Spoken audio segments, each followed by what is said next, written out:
భార్యలను భర్తలు చంపడం చూసాం, భర్తలను భార్యలు చంపడం చూసాం, లేదా లవర్స్ను చంపడం కూడా వార్తల్లో చదివాం. కానీ ఇప్పుడు ఒక్క లేడీ కోసం మగ లవర్స్ చంపుకోవడం సంచలనంగా మారింది. అది కూడా వరంగల్లో నడి రోడ్డుపై 40 ఏళ్ల మహిళ కోసం పొడుచుకునే పరిస్థితి వరకు వెళ్ళింది. జనవరి 22న వరంగల్ పట్టణంలోని అదాలత్ జంక్షన్ దగ్గర ఎప్పటి మాదిరిగానే ఉంది. అయితే వరంగల్ జిల్లా మడికొండ ప్రాంతానికి చెందిన మాచర్ల రాజ్ కుమార్ ఆటోకు అడ్డంగా ఏనుగు వెంకటేశ్వర్లు అనే వ్యక్తి వెళ్ళాడు. ఆ ఆటో డ్రైవర్తో గొడవ పెట్టుకున్నాడు. అప్పటి వరకు అందరూ ఆటో గొడవ అనుకున్నారు. అయితే వెంకటేశ్వర్లు కత్తితో పలుమార్లు దాడి చేసేందుకు ప్రయత్నించాడు. కానీ ఆ కత్తి పోట్లను తప్పించుకున్నాడు. అయితే చివరకు ఇద్దరూ పోట్లాడుకుంటున్న సమయంలో కత్తి బలంగా రాజ్ కుమార్ పొట్టలోకి దిగింది. దీంతో అక్కడికక్కడే చనిపోయాడు. ఇక ఆ తర్వాత అతనిపై పదే కత్తితో దాడి చేశాడు వెంకటేశ్వర్లు. అయితే దాదాపుగా 40 మంది యువకులు కత్తితో పొడుస్తున్నా కూడా చోద్యం చూస్తూ ఉన్నారు. కొంతమంది వద్దని వారిస్తున్నా కూడా హంతకుడు వినలేదు. కనీసం చుట్టుపక్కల వారు ఆపే ప్రయత్నం చేయలేదు. 40 నిమిషాల పాటు ఈ విషాదకరమైన ఘటన జరిగింది. కనీసం తోటి ఆటో డ్రైవర్లు కూడా చోద్యం చూస్తున్నారు, కానీ ఆపే ప్రయత్నం మాత్రం చేయలేదు. చివరకు చంద్రమౌళి అనే వ్యక్తి వెంకటేశ్వర్లను అడ్డుకున్నాడు. కత్తితో పొడవకుండా వద్దని వారించాడు. అతని తర్వాత మరో 2 యువకులు వచ్చారు. గొడవ జరిగింది, కానీ అప్పటికే చాలా కత్తిపోట్లకు గురయ్యాడు రాజ్ కుమార్. ఆటో గొడవ అనుకున్నారంతా, కానీ పోలీసులు వచ్చిన తర్వాత అసలు విషయం తెలిసి షాక్ అయ్యారు. లవర్ కోసం కొట్టుకున్నారని పోలీసుల ద్వారా తెలిసింది. పైగా వారి లవర్ కంటే కూడా వీరిద్దరిదే చిన్న వయసు. 40 ఏళ్ల వితంతు కోసం ఇలా ఏకంగా తమ కుటుంబాలను పిల్లలను పణంగా పెట్టి నడి రోడ్డుపై పొడుచుకున్నారు నీచులు. అయితే రాజ్ కుమార్ను పోలీసులు ఎంజీఎం ఆసుపత్రికి తరలించారు. కానీ అప్పటికే చనిపోయాడని డాక్టర్లు ప్రకటించారు. సుబేదారి పోలీసుల వివరాల ప్రకారం ఓ మహిళ కోసం ఇద్దరు పోటీ పడ్డారు. మొదట ఆ మహిళకు రాజ్ కుమార్ తో అక్రమందం ఉండేది. ఈ రాజ్ కుమార్ ఆటో నడుపుకుంటూ జీవనం సాగిస్తున్నాడు. ఇతనికి భార్యా పిల్లలు ఉన్నారు.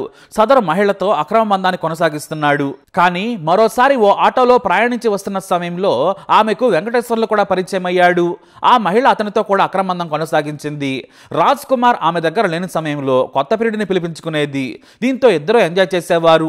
ఓసారి రాజ్ కుమార్ తన లవర్ వెంకటేశ్వర్లతో ఏకాంతంగా గడుపుతుండగా గమనించాడు. దీంతో ఆ రోజు నుంచి ఇద్దరి మధ్య గొడవలయ్యాయి. నువ్వు నా లవర్ దగ్గరకు రావద్దని రాజ్ కుమార్ వార్నింగ్ ఇచ్చాడు.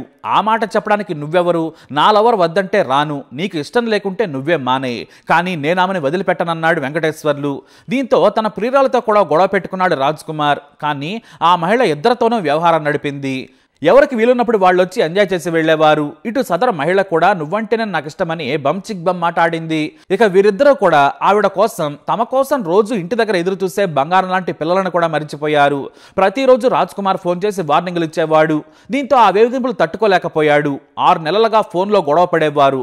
కొన్నిసార్లు రోడ్డు మీద కూడా గొడవ పడేవారు. అయితే రాజ్ కుమార్ బెదిరింపులకు చిరాకు పడ్డాడు వెంకటేశ్వర్లు. అంతేకాదు, అతన్ని చంపేస్తే నా లవర్ నాకు మాత్రమే సొంతమవుతుందని మూర్ఖంగా ఆలోచించాడు.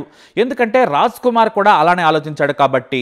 కానీ సదరు మహిళ వెంకటేశ్వర్లను కోరుకుంది. మరి వెంకటేశ్వర్లు ఉన్నా కూడా కొత్త వ్యక్తిని ఎందుకు కోరుకోదు? ఈ మాత్రం లాజిక్ కూడా ఆలోచించకుండా హత్యకు ప్లాన్ వేశాడు. వారం రోజుల ముందే ప్లాన్ ప్రకారం కత్తి కొనుక్కొని ఆటోలో దాచాడు. సమయం వచ్చినప్పుడు చంపాలనుకున్నాడు. మరి హత్య చేస్తే నా భార్య పిల్లలు ఏమవుతారని వెంకటేశ్వర్లు అస్సలు ఆలోచించలేదు. అయితే అంతకు ముందు రోజే రాజ్ కుమార్ ఫోన్ చేసి బెదిరించాడు. దీంతో అదాలత్ జంక్షన్ దగ్గర కనిపించగానే ఎదురొచ్చి మరీ గొడవ పెట్టుకున్నాడు. అరగంటకు పైగా ఇద్దరు రోడ్డు మీద కొట్టుకున్నారు. చివరకు కత్తితో పొడిచాడు వెంకటేశ్వర్లు. 100 మంది ఉన్నా కాపాడే ప్రయత్నం చేయలేదు. ఒక వ్యక్తి ధైర్యం చేసి అడ్డుకున్నా కూడా అప్పటికే ప్రాణం పోయింది. సరిగ్గా ముందే ఆలోచించి 4-5 కలిసి అతని చేతిలో ఉన్న కత్తిని లాక్కుంటే రాజ్ కుమార్ ప్రాణాలు పోయేవి కావని పోలీసులు మీడియాకు తెలియజేశారు. సమాజంలో నేరం జరుగుతుంటే ఇలా వీడియోలు తీయటం ఏంటని సుబేదార పోలీసులు ఆవేదన వ్యక్తం చేశారు. ఇక ఇక్కడ చాలా మంది సాక్షులే ఉన్నారు. కానీ సాక్షులను మేము ఇబ్బంది పెట్టాం, రక్షణగా ఉంటాం. ఒకవేళ మీరు సాక్షులుగా ఉండద్దనుకుంటే మీ ఇష్టం. బలవంతంగా మేము సాక్షులను తీసుకోము, ఇష్టపూర్వకంగా వస్తేనే తీసుకుంటామని పోలీసులు తెలిపారు. కానీ ప్రాణాలు కాపాడాలి కదా అంటూ పోలీసులు ఆవేదన వ్యక్తం చేశారు. మన సమాజానికి ఇది మంచిది కాదు. వరంగల్ ప్రజలు ధైర్యవంతులు, కానీ ఇలా ఎందుకు హత్యను చూస్తూ వదిలేశారనేది అర్థం కావడం లేదు. ఇకనైనా ఎవరైనా సరే ఇలా జరుగుతుంటే అలాంటి నేరాలను ఆపాలని, అలాంటి వారికి మేము అండగా ఉంటామని పోలీసులు అంటున్నారు. చివరకు హంతకుడు వెంకటేశ్వర్లను పోలీసులు అరెస్టు చేసి BNS 103 కింద కేసు నమోదు చేసి జైలుకు పంపారు. అయితే ఓ 40 ఏళ్ల మహిళ కోసం తమ జీవితాలను ప్రాణాలను కాదు, తమ మీద ఆధారపడ్డ భార్యా పిల్లలను గాలికి వదిలేసి ఇలా చేయడంపై పోలీసులు జనం ఆవేదన వ్యక్తం చేస్తున్నారు. మరి ఈ వరంగల్ కేసుపై మీరేమంటారు? మీ అభిప్రాయాన్ని కమెంట్ ద్వారా తెలియజేయండి. ఈ వీడియో అప్డేట్స్ కోసం మై ఛానల్ ఫాలో అవ్వండి. అలాగే తప్పకుండా సబ్స్క్రైబ్ చేసుకోండి. నిందితుని పేరు వచ్చేసి ఏనుగు వెంకటేశ్వర్లు, తర్వాత చనిపోయిన వ్యక్తి పేరు మాచల రాజకుమార్. వీళ్ళిద్దరు ఆటో డ్రైవర్స్. తర్వాత వీళ్ళిద్దరి మధ్యలో ఒక మహిళా అక్రమ సంబంధం గురించి గొడవ జరుగుతున్నది గత 1 year నుండి.